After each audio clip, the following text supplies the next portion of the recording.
Can you break down Colorado's offensive game plan and how you think they should approach this North Dakota State team? Well, look, I'm going to do both North Dakota State and CU, and then I'll do both defenses tomorrow.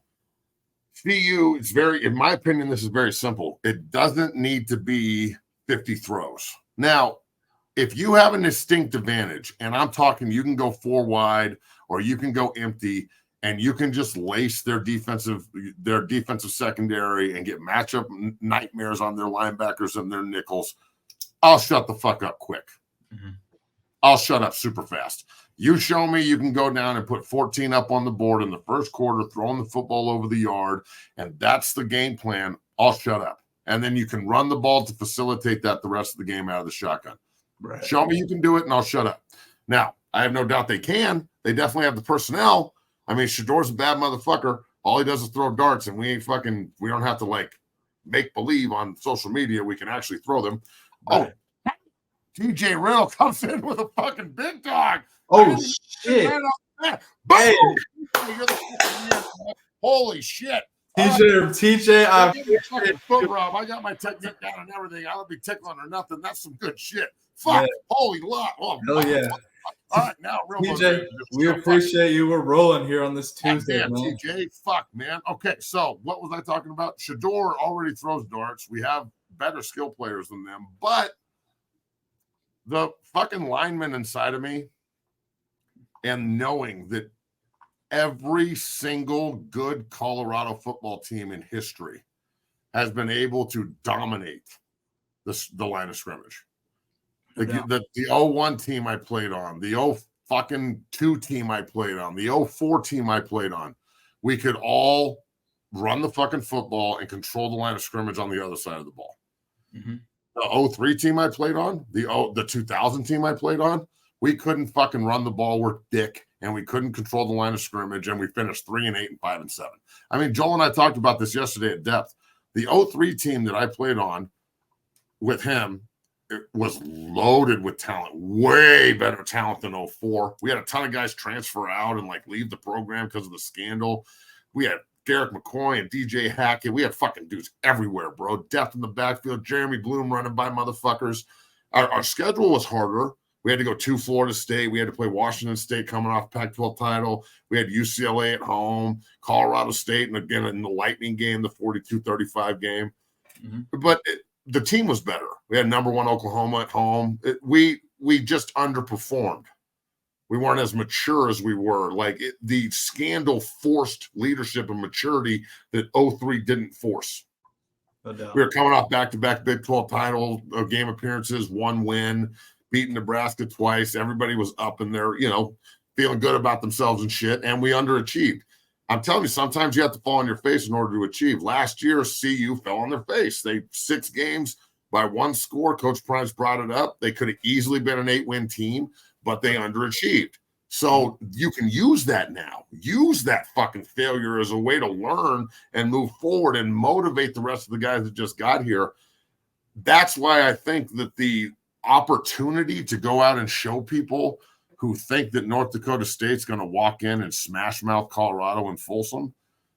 And look, Joel's worried about this game. Reese Russell's in my program, Matt Russell's son. He was in here last week. He's worried about the game. Mm-hmm. I talked to Rob the other day. I'm worried.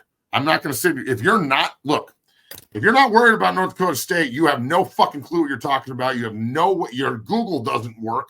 Go back and look at, Bailey, find the list. I know it's out there.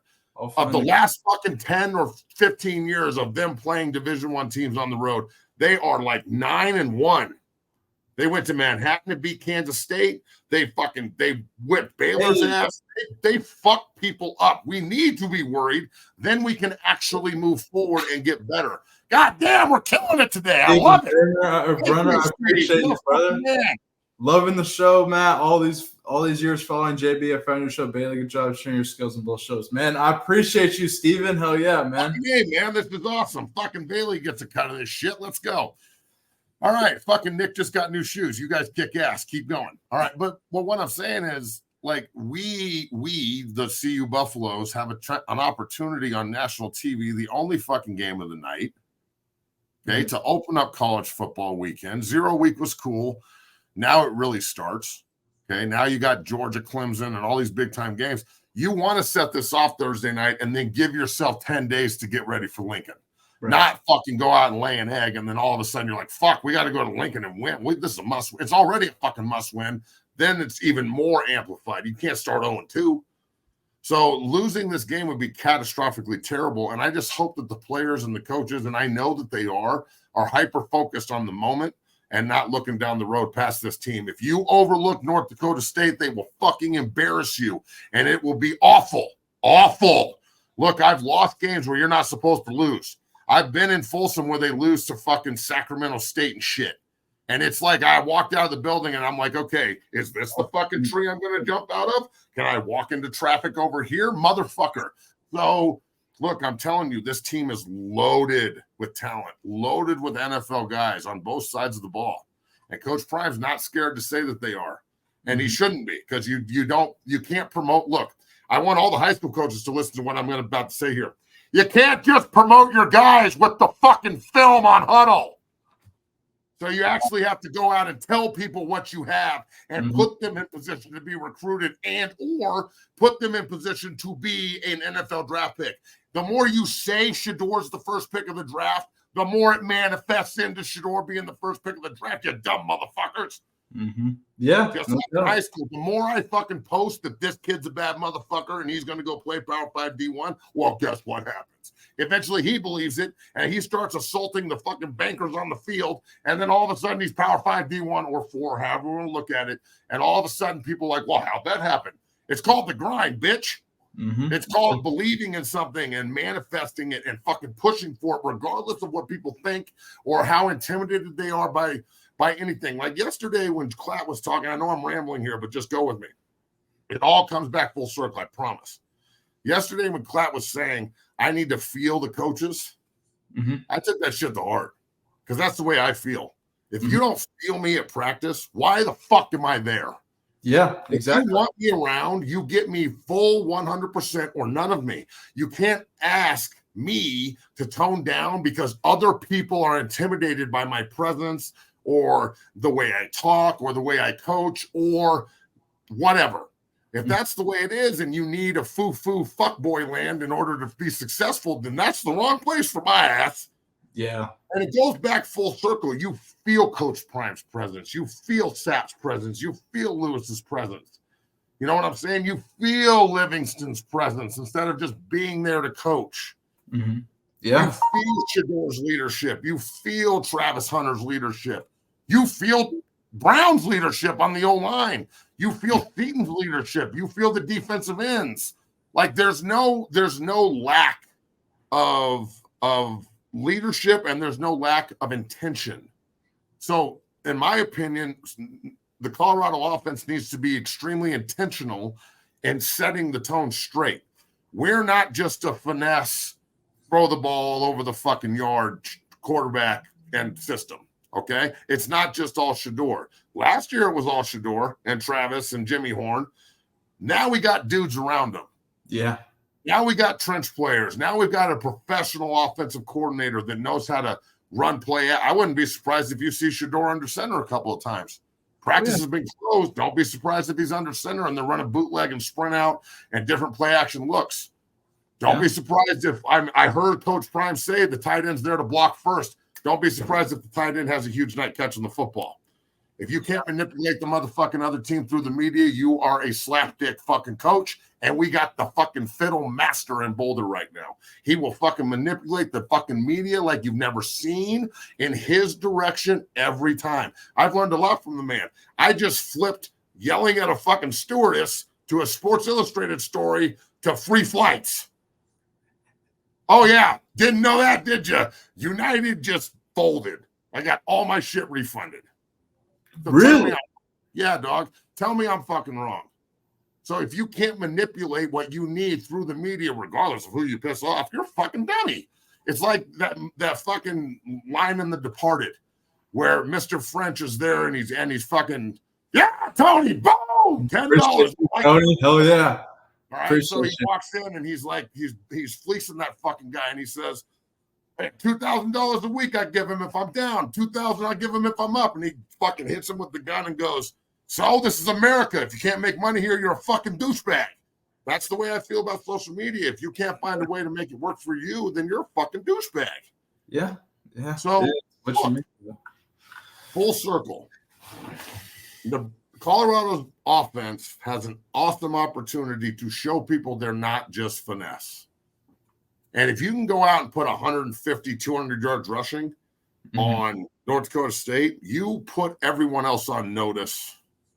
And do you understand how much of a problem it is going to be if they don't know you're throwing the ball? Yeah. Look, there's a guy who played a ton of defense, okay? I remember we're playing Monday Night Football, Jets, Patriots, okay? We have a great fucking game plan. We think we can get to Tom Brady, blah, blah, blah. This motherfucker called out every one of our – now, I know they were recording it, but still, he was calling out every fucking blitz, throwing touchdowns to Mike Vrabel, talking shit, and running the fucking ball down our fucking throat with Corey Dillon. Just couldn't do shit. Yeah. Couldn't do fucking anything. And we got Ty Law at corner and fucking we got bad motherfuckers in the secondary, but it doesn't matter because the game plan and the way they're setting him up to be successful is fuck you. We're coming right at you. And the minute you drop that safety down or adjust to nickel or don't adjust, we are going to chop you the fuck up. And that's exactly what happened. Shador's favorite player is Tom Brady.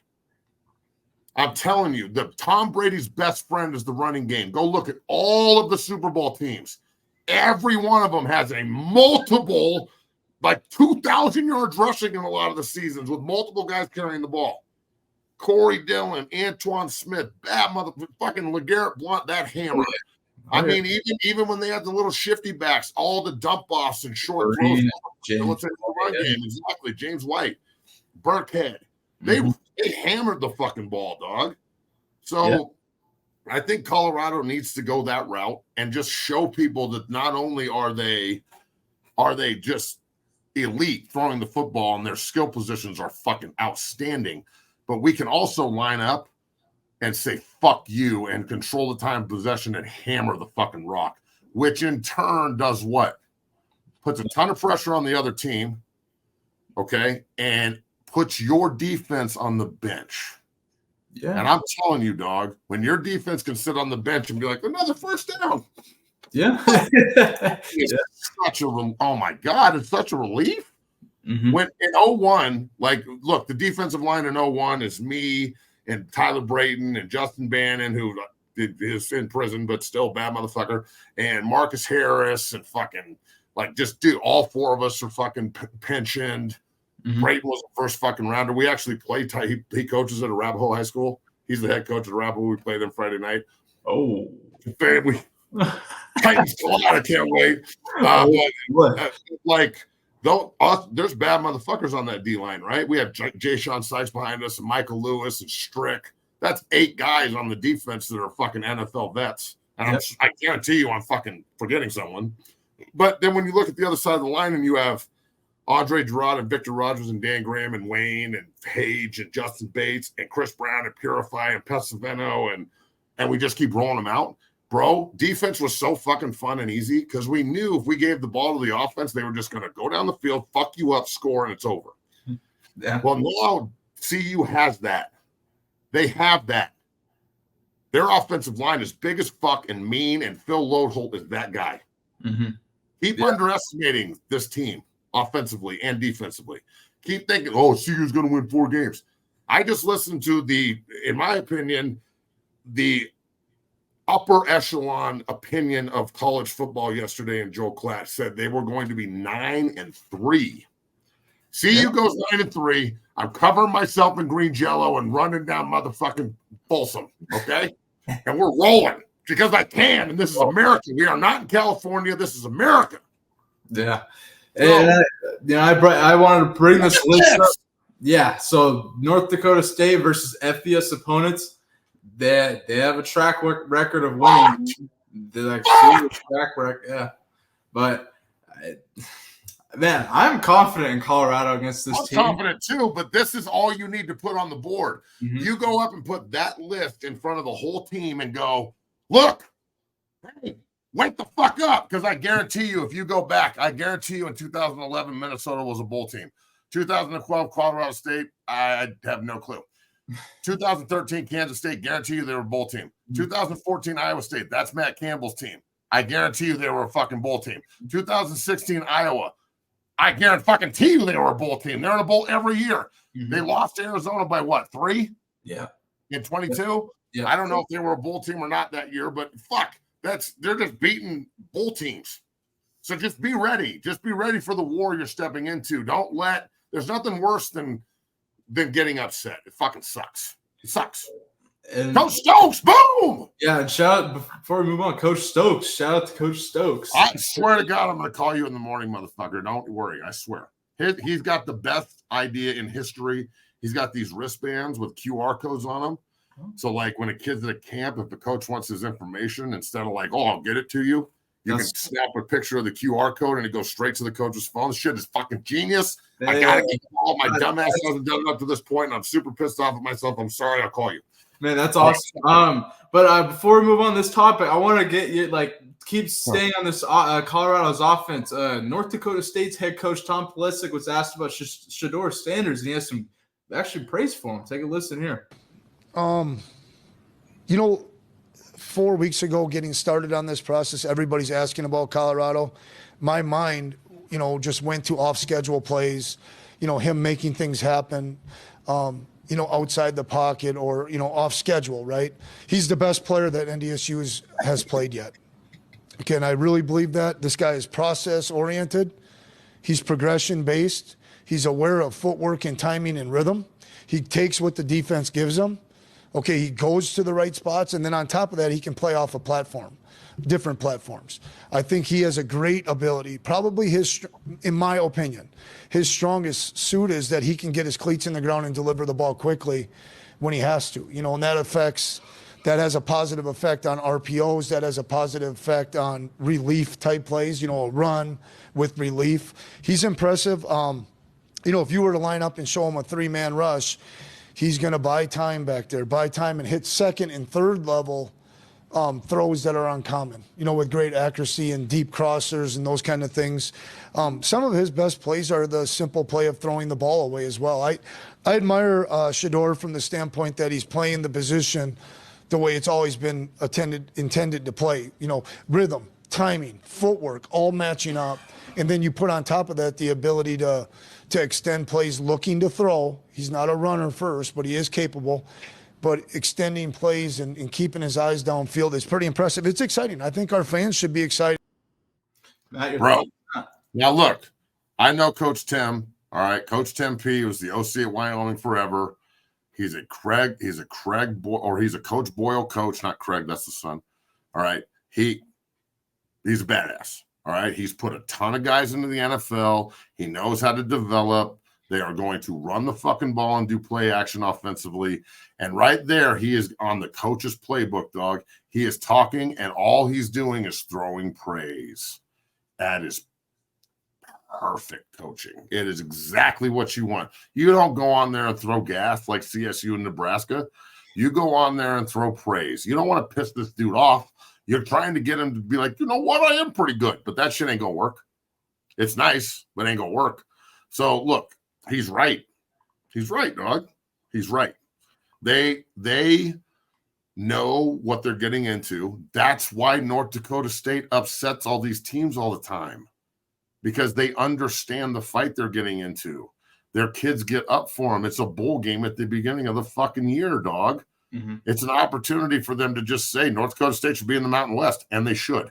This is what needs to happen. The Mountain West needs to go to the Pac-2 and fuck off, and the Mountain West needs to become North Dakota State, Montana State, South Dakota State. All the big dogs in FCS just come up and just move everybody up one. And then North Dakota State will be fucking going to Alabama and giving them fucking hell. So look, this is, I think, I heard Coach Prime say, like, he was mad at Coach George or Rick George for scheduling this game. Well, it happened a long time ago. It was scheduled. But it's a good thing. This is a way to see how focused your football team is, how tough we are. Starting off with a team that you should pummel from looking at it as, hey, on paper, we are way better than these people, okay? But You don't play the fucking game on paper. Mm-hmm. So now we get to see the mental makeup and the heart of the Colorado Buffaloes on Thursday night. And they better fucking win because my boy Billy Turner and I are going, and I don't want to hear his shit. Fuck. He's just going to be in my whole ear the whole time. Like, fuck you, Billy. I got you a pass, goddammit. Oh, man. Look, their offense is very ball control and heavy run and play action. They pull the fuck out of linemen. They are huge up front. Their center's not the biggest guy. Their center's only like 6'1", about 295. We need to take advantage of that. Our nose tackles and our big boys inside, number 0, the Braun kid, 97, they need to eat the fucking center alive. I'm telling you, the 3 technique and the nose tackle in this game are going to be big time players. They've got to eat those people alive inside of control. They double pull guards and counter. They wrap the fucking tight end. They always have lead blockers. It's going to be a physical snot knocker game, and that's the way we fucking want it. They got their starting quarterbacks back in Cam Miller. He's a good player. He's more of a run-first guy when he doesn't see his first read, from what I've noticed. They lost their top running back, both their top wide receivers, and 3 of their starting linemen from last year. Now, North Dakota State kind of reloads. They don't rebuild. So I would assume the players behind them are pretty good, considering they just fucking win 12 games a year all the time. So, look, the scheme for both of these teams is smash mouth. If North Dakota State runs the ball on us and it's 3rd and 2 instead of 3rd and 6, we are fucked. We are going to be in a dogfight. If it's 3rd and 6 and we get to pin our ears back and play coverage and Travis Hunter can jump these routes, I think we blow them out. So, again, I know that we've got sexy skill players and we're fucking super good in those positions all over the field. But this is a barometer game for the offensive line. Now, if they don't play well, is it the end of the world? No, it's not. It's the first game. But you've got to go out and at least match, or if they go out and fucking run the ball for 150, 200 yards on North Dakota State and hold North Dakota State under 100 yards rushing, that would be my goal if I'm the coach. Mm-hmm. As an offensive and defensive lineman, okay, and a guy that coaches both positions, I would walk in and challenge. I need you motherfuckers to hold them under 100 yards, and I need you motherfuckers to go put 200 yards rushing on them. You put 200 yards rushing on them, Shador's going to throw for about 350 and 4 tutties, because you can't fucking single cover Travis Hunter and Horn and Shepard and the guys out of the backfield. You can't do it. Yeah. Try to fucking single cover these guys and see what happens. They're going to run right by. No one fucking has. North Dakota State ain't got one motherfucker on that team that can run with Horn, Shepard, or Hunter, or any of the other guys. Not one. If they did, that one guy would be in the secondary at Kansas or Kansas State or whatever, because of the transfer portal and whatever else. But don't get it fucking twisted. Very fair point there. Yeah. There's a bunch of insurance salesmen and bankers on North Dakota State that are hoping they can cover Travis Hunter, Jimmy Horn, and Shepard and all these dudes. We have professional football players. Act like professional football players Thursday night, and you will fuck these people up. Take them for granted, and they will make us look dumb as fuck. I am saying it right now. If we take North Dakota State for granted on Thursday night, fans, coaches, anyone, Coach Prime, me, Bailey, fucking Cordell Stewart, Michael Westbrook, Andre Gerard, Chris Nioli, anybody, we're fucked. You better take these men seriously. They are not coming here to lose. Yeah, no. They're coming to punch them in the fucking knees. They're like, oh, we're playing Colorado. They got good players. We should just hang it up. Well, what? So, I'm just saying, just fucking do your job and be who you really are, and we'll be fine. Go out there and fucking act like we don't need to take these people seriously, and we will get shit stomped. Facts. Yeah, North Dakota State is coming to punch Colorado in the fucking face. They're not. It's no joke. People underestimate the FCS teams, as we showed earlier. They have a proven track record. Don't get it twisted, man. So there's no joke. But I think C will be ready. I'm really excited to see how this plays out.